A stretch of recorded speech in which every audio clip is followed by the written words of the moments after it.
नमस्कार। चलिए आज भारत सरकार के अंदर की सत्ता की असली कहानी को समझते हैं, वो भी एक बहुत ही दिलचस्प कहानी के जरिए।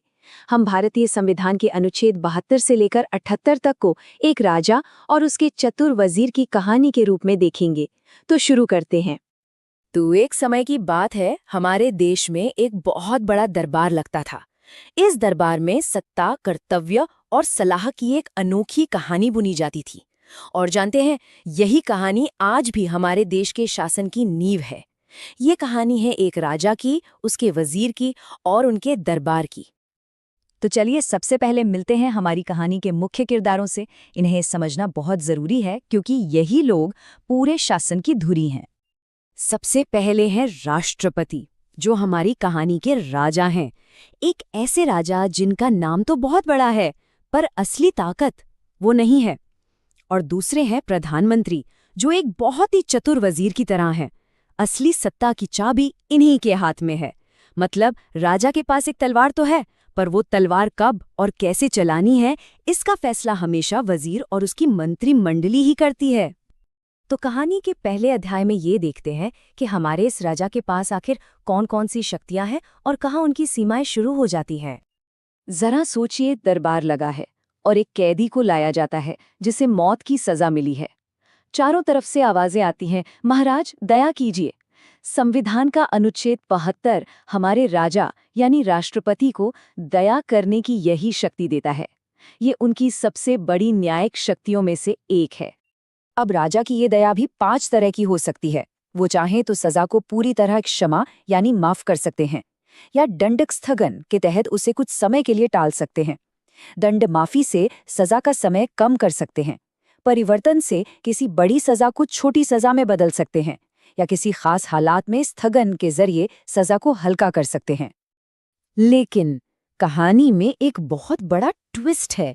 राजा इतना ताकतवर दिखने के बावजूद ये फैसला अपने मन से नहीं कर सकता था। तो फिर असली फैसला लेता कौन था? और यहीं पर दरबार का एक पुराना और बहुत जरूरी फैसला काम आता है। कहर सिंह बनाम भारत संघ मामले में सुप्रीम कोर्ट ने ये साफ कर दिया था कि राजा दया तो कर सकते हैं, लेकिन ये फैसला हमेशा वजीर और उसके मंत्री परिषद के सलाह पर ही होगा। राजा तो बस उस फैसले पर अपनी आखिरी मोहर लगाता है। अब कहानी में सामने आता है राज्य का नक्शा। अनुच्छेद 73 राजा के शासन की सीमाएं तय करता है। इसका मतलब है कि राजा पूरे देश पर शासन नहीं कर सकता। उनका अधिकार क्षेत्र सिर्फ उन्हीं मामलों तक है जो संविधान की संघ सूची यानी यूनियन लिस्ट में लिखे हुए हैं। अब आते हैं कहानी के सबसे जरूरी हिस्से पर। चलिए देखते हैं कि कैसे ये पूरा का पूरा सिस्टम सिर्फ वजीर की सलाह पर टिका हुआ है। देखिए, अनुच्छेद 74 कहता है कि राजा को सलाह देने के लिए एक टीम होगी जिसका मुखिया वजीर यानी प्रधानमंत्री होगा। 1976 में 42nd संशोधन ने इस सलाह को मानना राजा के लिए जरूरी कर दिया, मतलब मैंडेटरी। हालांकि 1978 में 44th संशोधन ने राजा को थोड़ी सी छूट दी कि वो सलाह को एक बार फिर से सोचने के लिए वापस भेज सकते हैं, पर अगर वही सलाह दोबारा आ गई तो फिर उसे मानना ही पड़ेगा। और इस पूरी बात को शमशेर सिंह बनाम पंजाब राज्य के मामले में सुप्रीम कोर्ट ने बहुत ही अच्छे से समझाया था। उन्होंने कहा, राष्ट्रपति और राज्यपाल सिर्फ नाम के प्रमुख हैं, असली शक्ति तो मंत्रिपरिषद में ही है। ये एक लाइन पूरी कहानी का सार है।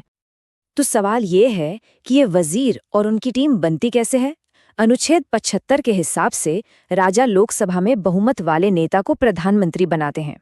फिर उसी प्रधानमंत्री की सलाह पर बाकी मंत्री चुने जाते हैं। और सबसे जरूरी बात, ये पूरी टीम यानी मंत्रिपरिषद एक साथ मिलकर लोकसभा के प्रति जवाबदेह होती है। मतलब अगर लोकसभा का विश्वास खो दिया तो पूरी सरकार गिर जाती है। ठीक है, तो अब राजा हैं, वजीर हैं और उनकी टीम भी तैयार है। सवाल यह है कि ये राजकाज असल में चलता कैसे है। देखिए, दरबार में एक और बहुत ही जरूरी व्यक्ति होता है, महान न्यायवादी यानी अटॉर्नी जनरल। ये सरकार के सबसे बड़े कानूनी अधिकारी होते हैं जिन्हें राजा नियुक्त करता है। ये संसद की कार्रवाई में बोल तो सकते हैं, लेकिन वोट नहीं डाल सकते। एक तरह से ये राज्य के मुख्य वकील होते हैं। यहाँ एक और मजेदार बात है। दरबार में जितने भी फैसले लिए जाते हैं, जितने भी आदेश जारी होते हैं, वो सब के सब ऑफिशियल तौर पर राजा के नाम पर होते हैं। अनुच्छेद 77 यही कहता है, जबकि हम सब जानते हैं कि ये फैसले असल में वजीर और उनकी मंत्री परिषद ही लेती है। और आखिर में आता है अनुच्छेद 78, जो वजीर का कर्तव्य बताता है। प्रधानमंत्री का ये फर्ज है कि वो सरकार के सभी कामों की जानकारी राजा को दें। मतलब प्रधानमंत्री जो है वो राजा और मंत्रिमंडल के बीच एक पुल की तरह काम करते हैं। तो इस पूरी कहानी के बाद हम आते हैं आखिरी फैसले पर, असली शासक कौन है।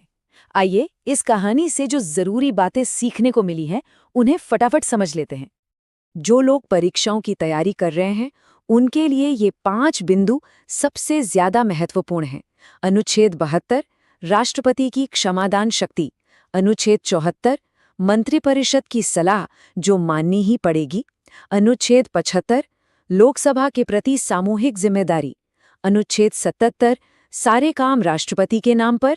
और अनुच्छेद 78, प्रधानमंत्री के कर्तव्य।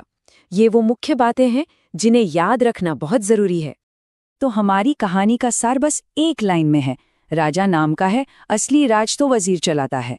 राष्ट्रपति देश के औपचारिक प्रमुख हैं, जबकि प्रधानमंत्री और उनकी मंत्रिपरिषद सरकार के असली कार्यकारी प्रमुख हैं। और अब जाते जाते एक सवाल, अगर राजा सिर्फ औपचारिक है तो क्या होता है जब वजीर जनता के सदन यानी लोकसभा का समर्थन खो देता है? इस सवाल का जवाब हमारी अगली कड़ी में छुपा है, जब हम संसद की शक्तियों के बारे में बात करेंगे।